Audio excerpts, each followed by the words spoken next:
अशा प्रकारचा म्हणजे विचार आपल्या डोक्यात आल्याशिवाय राहत नाही मित्रांनो. काही लोक म्हणतात की बीजेपीने गेम केला, कारण बीजेपीच्या काहीतरी 100 कोटीचा भ्रष्टाचार अजितदादा पवार उघडकीस आणणार होते, त्यामुळे केलं तर नसेल.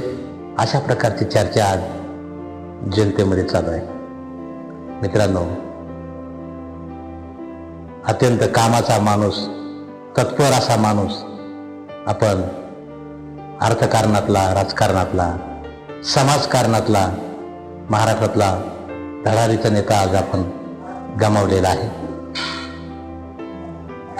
त्यांच्या मृत्यूच्या ज्या बाबी आहेत त्या आपण जर अभ्यासल्या, तपासल्या, तर ते अचानक विमानाचे ड्रायव्हर बदलणं,